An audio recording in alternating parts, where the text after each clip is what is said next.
राहु और केतु, क्या आपको भी ये नाम सुनकर डर लगता है? नहीं, डरने की कोई जरूरत नहीं है। मैं आज आपको इनके छुपे रहस्यों के बारे में बताने आया हूं कि राहु और केतु हैं क्या। तो आइए पहले हम जानते हैं राहु और केतु की उत्पत्ति कैसे हुई। ये राहु और केतु कैसे बने?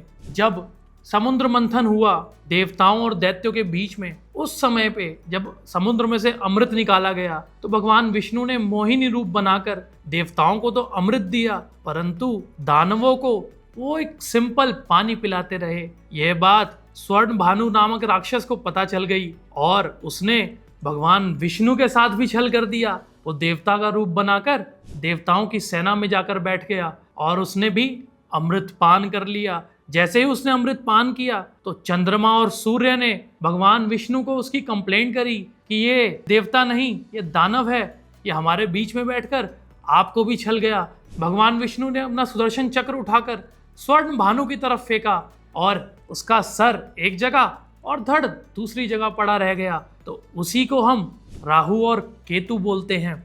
तो अब इसकी आगे की कहानी बताते हैं। तो जब वो तड़पने लगे, राहु तो अपना सर था, वो ऊपर अपना तड़पता रहा। जब उसने अमृत पान किया वो खून उसका टपकता रहा जमीन पर, और केतु जिसके पास सिर नहीं था वो तड़प तड़प कर जमीन पे गिर गया।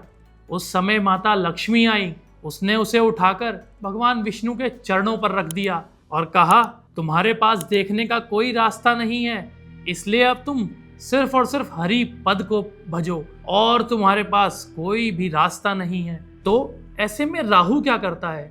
राहु के पास उसका धड़ नहीं है तो वो हमेशा पृथ्वी पर देखता है, और केतु के पास उसका सिर नहीं है, इसलिए वो हमें उन गूढ़ विद्याओं के बारे में जो इस संसारी जगत से ऊपर है उनके बारे में हमें बताता है। केतु हमेशा संन्यास, वैराग्य और विवेक को दिखाता है, वहीं पर राहु हमें मोह और इच्छाएं पैदा करता है। यदि इस युग में हमारे अंदर इच्छाएं नहीं होंगी तो हम अपना धनार्जन कैसे करेंगे, पैसा कैसे कमाएंगे? राहु क्या करता है? राहु हमें नई नई टेक्निक्स सिखाता है कि हमें कोई कार्य करना है तो नया रास्ता कैसे बनाएं जो कि सरल हो। वहीं पर केतु उसके ऑपोजिट सोचता है, वो हमेशा सोचता है कि पुराना रास्ता ही बहुत अच्छा और सटीक है, मुझे उसी रास्ते पर चलना है। यदि किसी जातक के लग्न में राहु है तो आप देखेंगे वो बहुत चतुर, कम्युनिकेशन, जो हम आजकल ऑनलाइन चीज़ें यूज़ करते हैं, ये सभी चीज़ हमें राहु सिखाता है। केतु हमें इस दुनिया से परे सोचने के लिए विवश करता है। यदि वहीं पर लग्न में केतु आए तो ऐसा जातक बहुत साधारण, सिंपल और वैराग्यवान होगा। उसे हमेशा ऊपर देखना है, मतलब उसे इस परा संसार से भी परे उस भगवान को जानने की इच्छा होती है। वहीं पर राहु हमें संसारिक सुख दिखाता है।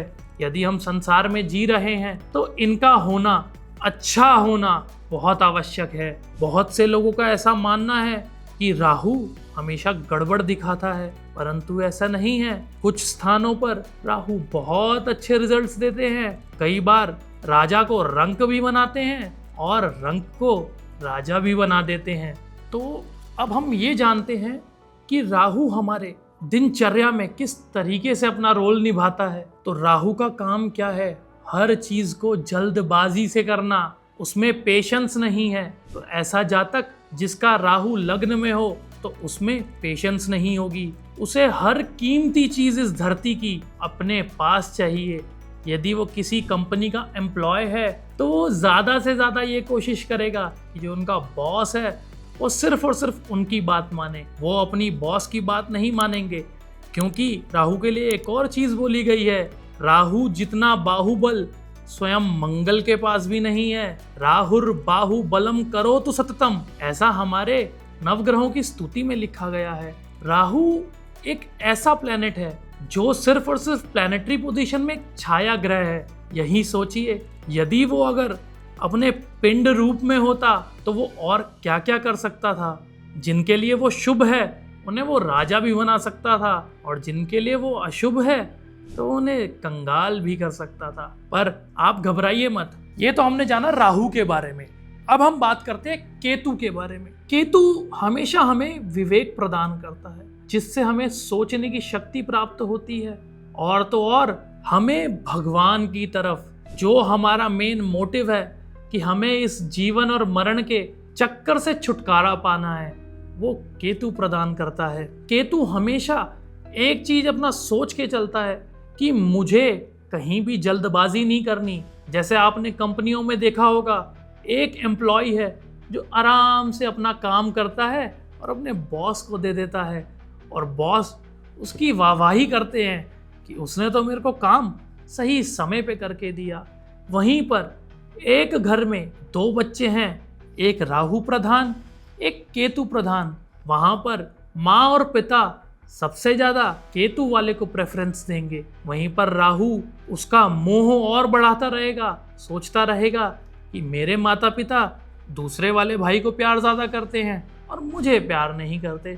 उसके लिए वो नए नए तरीके ढूंढेगा कि किन तरीकों से वो मुझे और प्यार करें। कई बार वो रास्ता सही भी हो सकता है और कई बार वो रास्ता गलत भी हो सकता है। तो क्या आपकी कुंडली में भी ऐसा कुछ हो रहा है? क्या आपके बच्चों की कुंडली में भी ऐसा कुछ हो रहा है? ये जानने के लिए स्क्रीन पर दिए गए नंबर पर आप हमसे अपॉइंटमेंट लेके अपनी कुंडली का विश्लेषण जान सकते हैं। जय सिया।